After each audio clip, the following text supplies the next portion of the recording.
my first short story in Malayalam. But people sometimes ask me, why do you write in English? You are an Indian, and uh, I can't give them an answer. There's no political answer from me. Because I'm a journalist, and I my journalism language. I practice journalism in English, and I started reading books in English from my father's shelf, which were predominantly English. So, my early influence of writing was V.S. Naipaul. Let's bring him into this conversation of Commonwealth. So that is how I started. I always wanted to be a writer, and that writer means writing in English. So let's take a look at why we choose the language we write in. We can start with Ari because he writes in French, and he himself is the combination of the Commonwealth culturally, so racially. So let's take a look at what Ari has to say about it. Well, thanks, Sabine, and thanks, Pramodit, for having me. And Minarelli, it's a pleasure meeting you here. And talking about, Ngugi, I met him twice. And the first time I met him, it was a Lilamar festival. And so he was... I had invited to come to Kerala a couple of times because I was too old to travel from the US. It was exactly. my personal law, No, he was surrounded with thousands of people taking picture and this and that. I was standing in one corner and without doing anything. So he was looking at me. He said, "Why this kid? Everybody is taking picture with me, and why this kid is standing alone?" And that is why my thing, my strategy, being on the side and getting his attention. And I got his attention. That's a marketing strategy. Yeah, that's my strategy worked. So he came to me, said, "Should we have a coffee together?" He said, "Oh, fine, fantastic." So my idol coming and asked me for a coffee. So and we sat and we talked almost like for 3 hours. And what started a very friendly conversation ended up in a big argument. And then the conversation had pissed him off so much, he asked me to leave. Can you give us a couple of points? Not that way. But no, second time I had a conversation with him on online, and that time I really pissed him off. And since that time, he stopped talking to me till he died. Oh. But the conversation was exactly the thing. He said, "Why?" I said, "So he said, you are of Tamilian, of Malagasy. Why don't you write in either Malagasy or in Tamil?" I said, "Yes, I could, but I choose to write in French for the simple reason, first of all, it's my mother tongue. And that is the language we spoke at home because my mom being Malagasy, my father being a Tamilian, the only language, lingua franca, we could speak, it was French because she was also French speaking, Madagascar being a former French colony. But when it comes to literature writing, and of course, it's a political statement. And I took the political statement from Nigerian writer Katab Yassin, who said a fantastic sentence. I said it in French and then I'll say it in English. You see, j'écris en français pour dire aux Français que je ne suis pas français. I write in French to tell to French people that I'm not French. And that is a very beautiful political literature statement coming from a subaltern, from a former colonized person who has taken literature to tell the story of Algeria. And I did the same thing because had I written books about Pondicherry in Tamil, okay, it would have gone onto the Tamil readership. And most of them don't really care about the French colonization in Pondicherry. Pondicherry being like only 4 boulevards, that's it. But if I write this in French, it will go to a wider audience, not only wider audience, to also to tell to French people my indigenous perspective. Because 350, they stayed for 270 years in Pondicherry, but they started to write about Pondicherry in 1653. From 1653 till 2012 or 13, all the books were written only by white French people. no Indians, no Franco-Pontian, no Pontian have written any novels about themselves. So it was interesting and important for me to write in French the indigenous perspective to tell about my own story. As for Nalini, let's hear from you. What do you think the choice of language and the politics of that choice of language to write? Well, I mean, for me, the politics came second. My first language is English. I'm born and raised in Bombay. It was an English medium school, so it became my first language. But the reason this book came about, like my name is Mrinalini Harchandrai. I'm based in Bombay. What gives me any right to write a historical fiction novel based in Goa? So, then that's where the layers come in.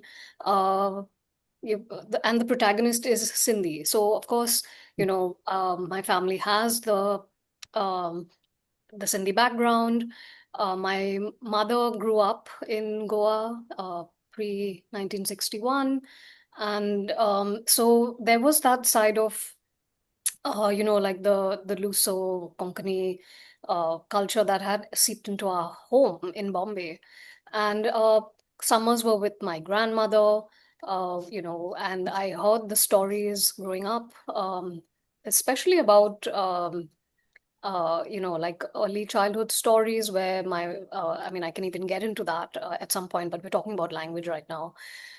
So in this book particularly, there is it's English dominant, but there's a very deliberate attempt to include words and pepper the entire book with words that are very commonly in use in Goa, Portuguese words as well as English words. It is set within, there is a Sindhi family at its core. So, of course, there's a smattering of Sindhi words. There was a conscious decision to use all these words. And what's lovely was that the publisher decided not to italicize them, to other them, but to make it all part of the melting pot. Because, of course, the big theme was identity. And it just went with that theme and came together nicely. But do you have a lexicon at the end of the book, Mrinalini? I do not. No. Okay, fantastic. So you would understand it by, my favorite way of understanding something, and learning something is through context, which can also end up having 2 or 3 meanings sometimes. Yeah, exactly. Yeah, beautiful. Pramodit, you lived in 26 countries. You've interacted with people from different cultural backgrounds, and you speak French, but you write in English. So, what about you? Yeah, I mean, actually, for me, I grew up in Sri Lanka as a child. My first language is Sinhalese, but I speak Tamil and French and English. So French and English came to my life, as second languages.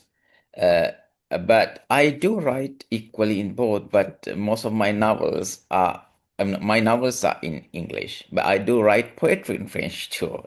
So, uh, but when it comes to the language, for me, it's a conscious decision because, and also that I mean, by profession, I'm a clinical psychologist. I think also that plays a little bit of, a role in it. I can detach and write in English, and sometimes I use more humor, uh, and there are few things behind the choice of English as the main language of writing. First, as Ari said very clearly, there's a political side for that. Yes, if I tell my story in Sinhala, I'll be limited to Sinhalese readership, and I cannot guarantee my Sinhala book would be translated the way I would want it. Number one. But then again, I don't want to be, Ari covered that again. Leonard Woolf wrote about Sri Lanka, but I don't want, to to bring another white man's, saga or kind of a story about my own country in at the international stage. I do write it by myself in the language that can be stomached by the others, the wider audience or readership. So that's one of the reasons why I chose English. And the second one, as I mentioned earlier, the ability to detach and write, that helps me a lot to deal with my own biases. But I cannot say that 100% your bias, you can manage your biases, is always there. They are always there. And then the third one is, yes, when I was in Africa, I started writing. So it was Liberia. English was a very different language in Liberia. The first interaction with a Liberian would be how your body or why your name. It's what's your name or how are you? So that's where I came into contact with Creole forms of English. English is so varied, and even today, as I speak now, I don't speak the language of the natives. I don't speak the language of the Queen. So, but we have owned it. That's my main point. We have owned it, because more people around the world speak English. Like, when you compare it with the population of UK, and they have their own identity created in the language. So we have it in our own ways, and we write in it, and it's our identity. But again, when I talk about identity and language, there is something much more than that. I've been always telling this, highlighting this very weird, expression in French, il pleut comme une vache qui pisse. It trains as a cow that pisses, but when you translate it into real native English, it trains cats and dogs. But as a South Asian, I cannot imagine cats and dogs falling from the heavens. It is surreal for me.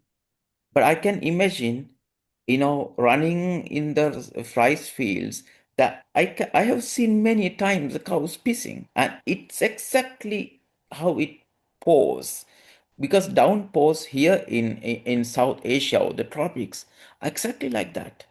So I think we use language not only as a tool to communicate to the world, but also to bring our regional, ecological, and cultural things into the global stage through the language that is spoken by many people. So for me, it's political, yes. It's cultural, it's personal, but all aspects we own. Thank you. Okay, I just briefly tell my side of the story because when my first novel, The Cliffhangers, was written in English. All my novels, this is my latest one from Penguin, and it's all about, Pramudit knows about, it's all about rural people. Very much the very people I can see around my place, which is in Kerala, rural. So I write about the rural people. And when my first novel was got translated into Polish, and I was in Poland to release the book, and they asked me, the question is, now we know how Indians live in a rural village. I felt so good about it, because I think I'm the only one of the very few contemporary Indian writers who got translated into Polish, and I was working with the translator and explain everything, like cricket, what is cricket? In Poland there was no cricket, so I have to explain every term to her. So that is that's an exercise for me also. And now when in India, I think you should all know that the large publishers are running for original regional content. Okay, but there are, for example, Manalini, we write in English. But we write about the culture that we know. But I always argue, but they don't consider this as a authentic cultural writing, because they always think when you write in Tamil or when you write in Hindi, that is the original. Then we can translate it and publish it. That is authentic, the Deshi culture. But I argue that when I write in English, as Pramod just said, I use the expressions that we use in Malayalam. Okay. But my editor said that we have to translate it into English, and I argue with them, because I'm not a celebrity writer. But after a point, I'll leave it because I want the books to be out. That takes me to the point of translation. How do you look at translation? Because translation plays a very important role in our journey beyond the Commonwealth or in our political statement. So let's talk about translation, the importance of translation, and what happens when it is translated. So Ari, you said you choose to write in French because you want to tell the story to your global audience. So what happens when it gets translated, or has something lost? Well, it's an interesting question because 4 of my books have been translated into English, and 2 of them into Norwegian, and now it's coming out in Tamil and also in Bengali. Of course, when it comes to English, I can have control over the translation, but Bengali, I'm totally lost. So Tamil, I can say okay, Norwegian, it's fine. But when it got translated, the 3 translators were from 3 different backgrounds. Blake Smith is an American for the Tinai. Sheila Mahadevan, she's Indian but lived in UK. And then Nocturne Pondicherry was from Rupam Singh, living in Chandigarh. And none of them are connected to Pondicherry, not at all.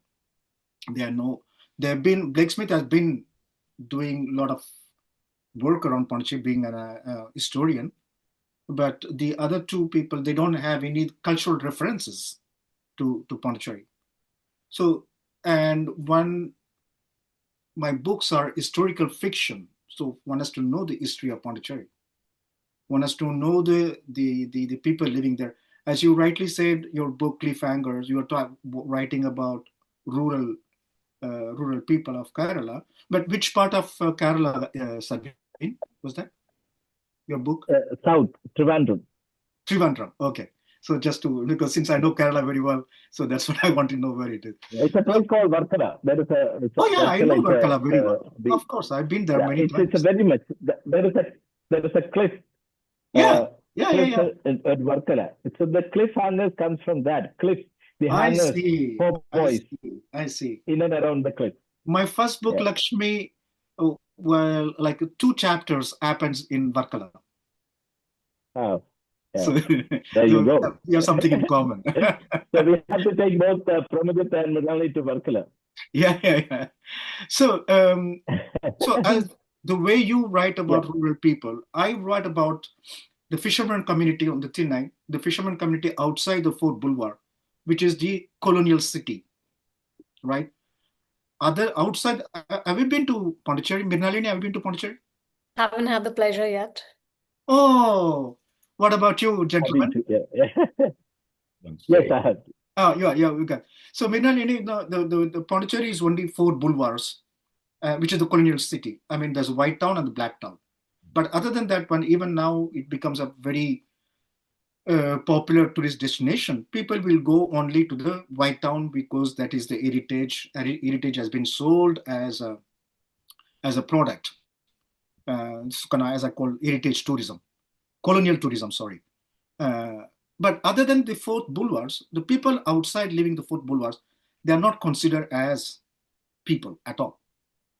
So the Tinai, the book, is about a fisherman community mostly populated by Dalit people.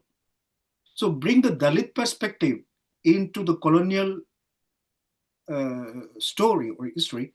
It was important for me to tell that part of the story, because people have been writing only about the four boulevards and the White Town and the Black Town, as if Pondicherry is only that. So when I write this book and the translator is translating that, since these people have been only in the fourth boulevard, they don't know the other side. So they were totally lost. They were totally lost. This is not the Pondicherry we know. The Pondicherry we know is only that postcard Pondicherry. But now you're talking about Dalits and fishermen and whatnot would lives outside. So they were totally lost. So it takes a lot of time. It takes almost like Karne Sukar Lakshmi for my first book. It took 6 years, Sheila Mahadevan, to translate that book, because it's so complex. Because to understand the cultural, the social structure, the complexity of the cultural heritage that we got from the French, and being a Tamilian. So, and thank God, I mean, 3 books are very well translated and it was well received among the English readership and the Norwegian readership. Yeah, translation is tricky. I will never do it. I will never become a translator. I will be a very bad translator. To be honest, I can't even translate my own books. Well, as writers, you're translating the human experience into words anyway with your own book. So I guess in a sense, we're all one form of a translator. And I myself am in talks with translating my book, but so I haven't had the experience yet. However, I've worn a different hat as editor of the book The Dragon's Heart, which is a book of world poetry in translation, and I just had like a ringside view, and it's really the brainchild of poet and writer Priya Sarukai Chabria, and she basically put together the various kinds of translation over 10 years. And there's so many varieties of ways to translate, which was quite interesting. And that book is, even though it is a work of 10 years, when you actually look at it and you sift through it, you can see that there's various lenses that the translators use. There's a translator that'll use completely a very literal lens, and then you have some translators that decide that they're going to infuse a little bit of their understanding of the work. So then there's the translator themselves brings themselves into it. There's some translators that want to offer like a spiritual perspective. Some translators want to offer the erotic perspective. So really, it's a conversation that you have with your translator to understand what sort of lens they can use. And some translators actually go completely, transliteration is the word for it, where you just try to approximate the meaning and not really of the meaning. So, it would be interesting, definitely, to see how someone would translate this book, because it's there's a lot of interest from Portugal and Spain, those sort of countries. So I'm also interested to understand how it would be translated in Konkani, which would have like a completely different perspective. And kind of like your book, Ari, this book does touch on the Dalit experience. Unlike your book, this book kind of is set in Panjim, because if you look at most of the work in Goa, it's the state itself is so fragmented into different villages, and there's a lot of work out there in the villages. But when I was looking for literature, I really couldn't find anything set in Panjim, which was actually the cultural capital of the time. So I mean, when I set out on this book on this journey several years ago, there wasn't really a story that I had heard of published like this at that point, and also set in Panjim. So it was a bit of a, like a journey for myself to try to do that, and set in to recreate a city that I had never lived in. I was kind of translating, stories from nonfiction that I read to see how it could possibly affect the characters in this book. And of course, I had to bring in the Dalit experience, because that was quite. It's still a story. In fact, there is a new book out talking about the Dalit experience. If I can just remember the name, it'll come back to me. And it's it's definitely entrenched in the land. Even though there was the Portuguese experience, there was this Mahar community over there, and they had the chance to take um, conversion if they wanted to escape that system. The Dalits, yeah. It was definitely a big part of the societal fabric at the point. Um, and I feel like a lot more can be done in that direction. I've just kind of touched on it in my book. But why writing about Goa? Why write about Goa? Yeah. Why did you decide to write about Goa? That's a Since you very have not good even lived there. So, that's a good question. Well, my mother's childhood was spent in pre-61 Goa, and she Oh, would that way. narrate all her Okay. experiences to me before the takeover of Goa. From her bedroom window, she had a view of the flagpole where the Portuguese flag fluttered on the Mandovi River. And very interestingly, there's another connection with France there. We have a statue of Abe Faria right under her Yeah. window, which of course we can get to. Before December 61, she would tell me about how she would come out and look at the flag hoist and the lowering.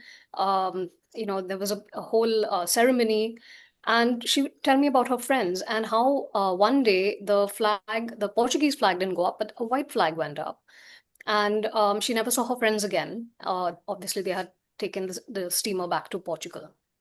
Wow. So, this story has stuck with me, and it just became like the germ of the idea to begin. The other reason was, I find very often that people from Goa don't say that they're from India. They say that they're from Goa. And We so do the same thing. We do the yes, same thing. We are from Pondicherry. We are not from India. yes.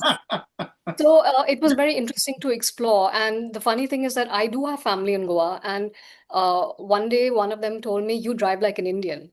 So look, we're the same blood, we have the same ancestors, but I'm the Indian, right? So I wanted to explore that a little bit. And I did find that it wasn't just India versus Goa. It was quite a lot of layers to unpack.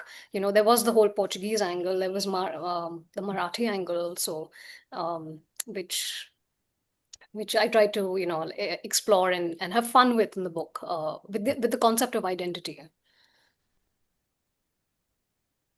Ram, it's your turn to Yeah, shed some actually, light on translation.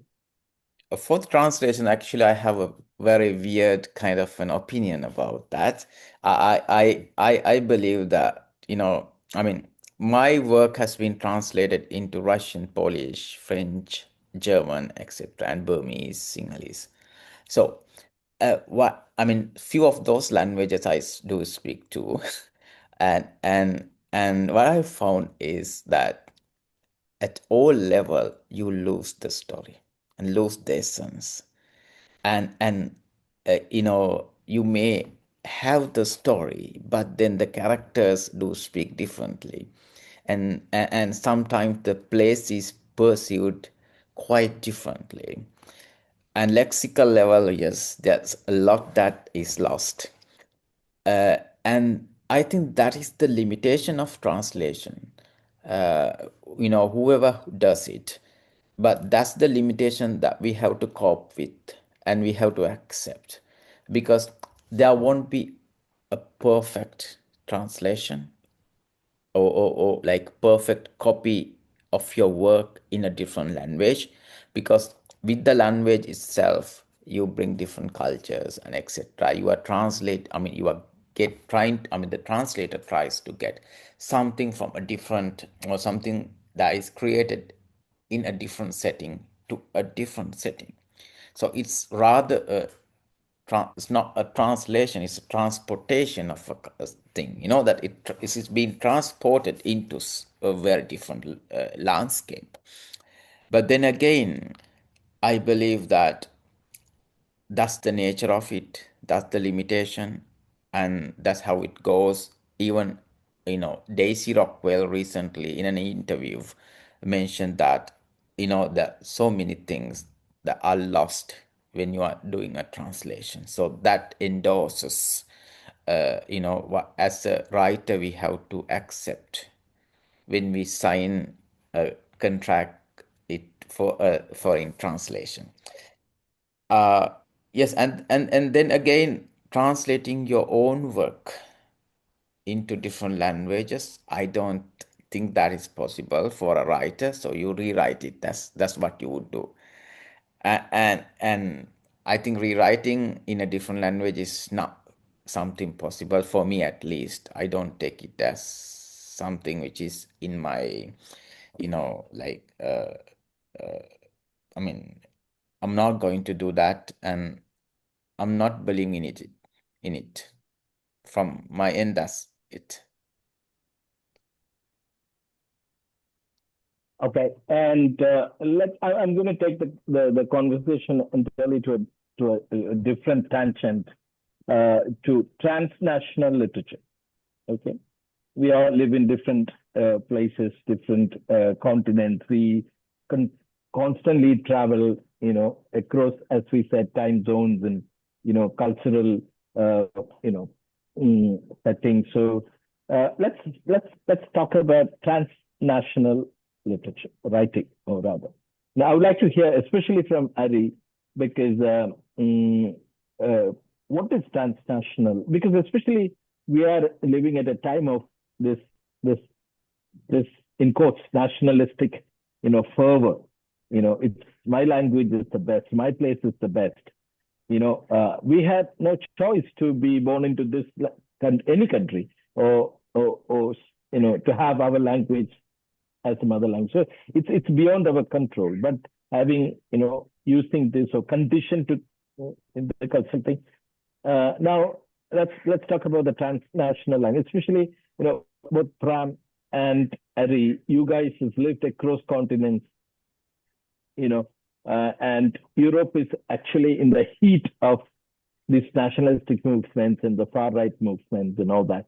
So how do we look at it? I mean, is literature carrying the cross of this, fervent emotion about patriotism and nationalism? Let's take a look and let's hear out what you people think about it. So, it's an interesting question and also very complex. It requires different layers of understanding identities and being mixed, born mixed already. I lost the sense of being part of something. I'm neither this nor that. I'm this and that. So when I moved at the age of, I was 6 months old, from Madagascar to Pondicherry. Pondicherry was a vibrant cosmopolitan city at the time. It was just after the independence. The French has left in 62. So I came in 65. And 65 is when most of the Pondicherry went and fought for the Second World War in France and Middle East and Africa, Vietnam. They came back. And they came back with different cultures. They came back with the wives from Senegal, from Vietnam, from Tahiti, from Somali, from Djibouti. So, and being part of the same community, we lived in a kind of multicultural society. And on top of that, there is the Creole community of Pondicherry, which is totally unknown. That is where Mrinalini will be interested because of the Portuguese connection. Because in Pondicherry, there is a Creole community, which is totally unknown. Nobody has been writing about them. And the Tinai, the first time I'm having a character who's called Lourdes de Mascarenhas, who speaks Pondicherry Creole. And then comes the headache for the translator. Because this is not Creole from Martinique, this is not Creole from Mauritius or from Reunion. This is the Pondicherry Creole. He said he never heard about this. And then this Lourdes Mascarenhas speaks a little word of Tamil, little word of Portuguese, little word of French, Dutch, and Danish inside, and English, and Tamil, and Malayalam. So all this language becomes the Pondicherry Creole, which nobody has known about it. So by I put it, I mean, voluntarily, or I wanted to have that character just to show that how complex a society can be in terms of culture, in terms of identity, and in terms of beyond the Commonwealth. What it would be. This is exactly what I think, because this is beyond Commonwealth. This is because I don't know Commonwealth before I moved to Europe. You know, for me, because I live outside the Commonwealth, because Mrinaldi said we don't say we are Indian, we say we are Pondicherry. So Indian can be part of Commonwealth, but Pondicherry, no. So in that way, the idea of belonging to something and to say this is my identity, so I've never been part of that. So I can't say that French is my language. It is one of my languages. It is not my language. Tamil is one of my languages. But of course, we can go and play in the linguist chauvinism. And there's nothing worse than being a Franco-Tamilian, because both languages are based on linguistic chauvinism. The identity of being French is of French language, which killed all the regional languages after the revolution. Tamil is the same thing. The Tamil identity comes only through the language, not as a Dravidian. The Dravidian movement is some political, but what put these people together is the Tamil language. So there's nothing worse than being a Franco-Tamilian.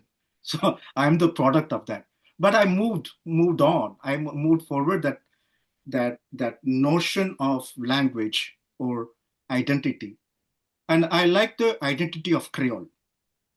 And before we joined, I was talking to Pramudit, and I like that idea, like writers and thinkers like Edouard Glissant, Raphaël Confiant, and Patrick Chamoiseau, they said, instead of saying I'm African, I'm Indian, I'm Chinese, I'm Lebanese, they say in the Creole Manifesto, I am not an African, I am not an Indian, I am not a Chinese, I'm not a Lebanese, I am Creole. So for me, it's the same thing. I'm not French, I'm not Tamil, I'm not Norwegian, I'm not Malagasy. My identity is a Creole identity. So when I accept that identity of being a Creole, that transnational and all this nationalism identity doesn't matter for me. So Prabodit, how do you? Yeah, actually, I'll take it from that point, because I was born to a family, a Sinhalese family. But when I dig my roots, my mother's surname is Pereira, and that's of course Portuguese, and she's a Christian. My father was Buddhist, and then I mean, into my fourth year, started the civil war in Sri Lanka. And so then I think after that I spent around 10 years in Sri Lanka, then moved out. But during these formative years, I had this notion of, like, it is something that is planted to you. You belong to this, and you represent this country. But then after I moved out of Sri Lanka, I realized how fragile our nationalistic ideas are. Because today I live here. I'm sharing my time between Sri Lanka and Belgium, but behind me there are 20 years that was passed in all 5 continents, and 7 years in Africa, and then East Asia, Middle East, Europe, etc.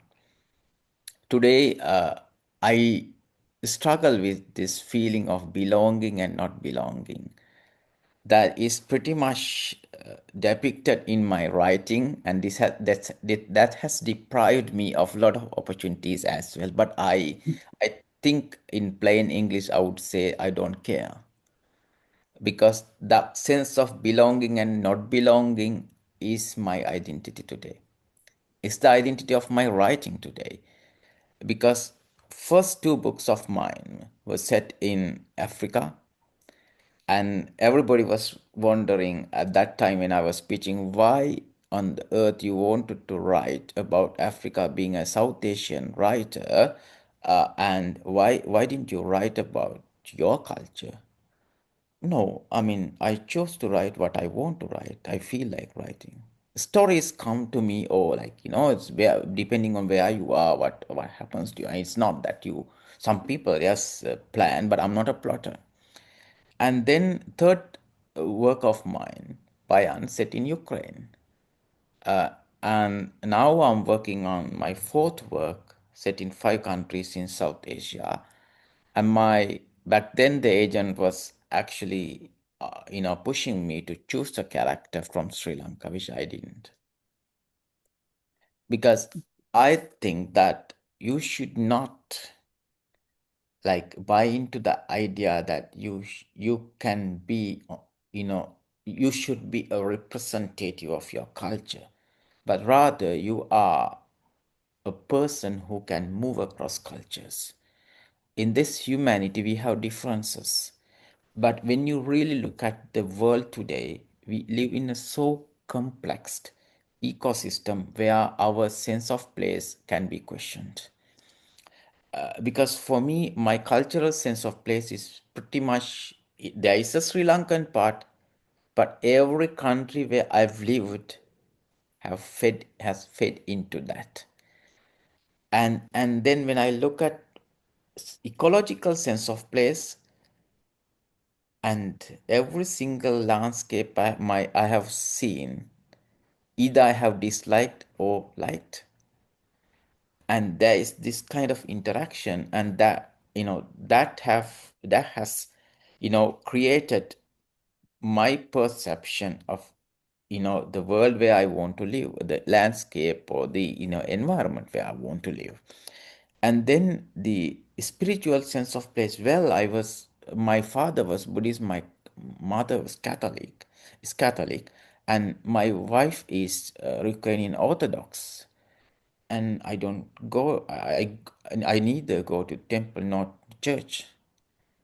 And I think we all are quite, liquid in this, the state of liquidness is the best, or the most, I mean, the survivability is high in this complex ecosystem today. And we don't belong to, as Ari said very clearly, yes, we don't, belong to either one or the other. We belong everywhere and we don't belong anywhere. And that is essence of Okay, my so writing too. thanks, Frank. Nidali, over to you. Yeah. How do you look at this rather complex uh, uh, situation of being here, or not being here, or not being there, but everywhere? As a writer, when you create characters, and when you think in your outlook, how do you look at it?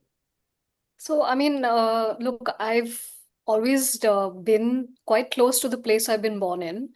And sometimes you don't really know yourself until you step out of it. And so I feel like the transnational aspect that probably Ari goes through, he would probably learn more about his roots because he is between places. Now, I can't speak for him, but I feel that I can sometimes write something. Um, I can write, my perspective improves on something that is not within my own culture. It's really hard to translate oneself. Um, the other thing to think about is we are always what gives us. So there's so many layers, right? I like to look at it as a Rubik's cube.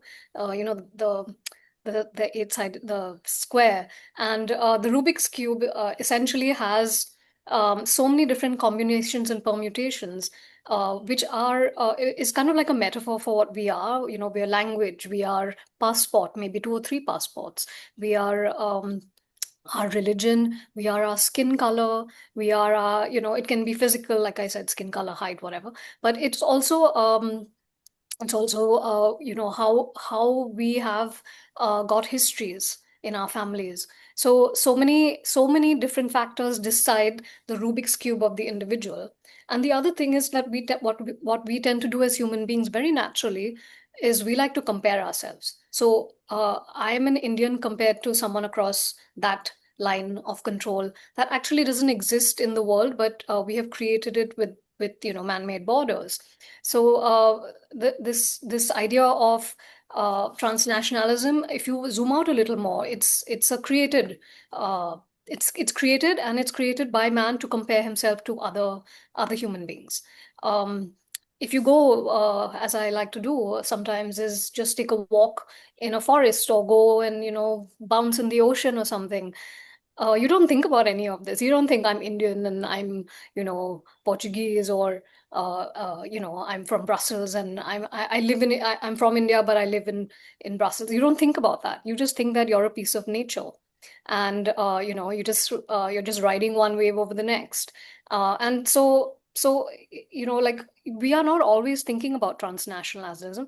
However, when we're trying to when we try to explain to the other person what we are going through, which is what literature tries to do, and tries to capture that, or translate the human experience onto the page, that's when we have to start like pulling at all our different colors of our Rubik's Cube and the Rubik's Cubes around us, to try to show you, hey, there's some drama here. Because if it was monotonous, there's no story. That's how I look at it.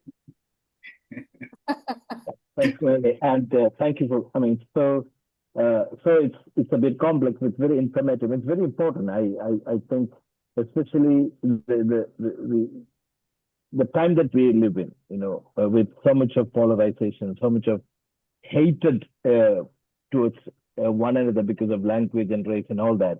It's a valid point to make of where do I belong to anyway. I live in the Middle East. I used to live in Middle East, moved back to India, now again moved back to Middle East. There is a beautiful book written by Deepak Unnikrishnan called The Temporary People.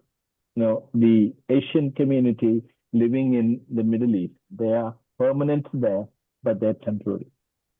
Even if you live for 40 years, things have changed now. If you got money, you can buy a piece of land, but in those days, like even if you live for 40 years, you're temporary.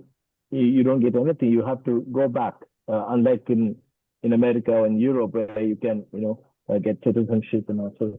So that being temporary people in a foreign land, my father went to the Middle East when I was 5 years old, so I followed his footsteps. My second book, Shamal Days, is all about that. It's about expatriates, Asian expatriates living in the Middle East. So I personally am fond of asking these questions of who am I? Is it my choice to be what I am? Anyway, this beautiful conversation. I think time is up, and this is a very thought-provoking session. I thank Ari for coming in, Manali and Pram. Thank you so much. And that brings us to end of another brilliant ALF Brussels session. Thank you. Thank you, Salim. Thank you, Mrinalini. Yeah, it was a pleasure. Thank you, Ari and Pramodit.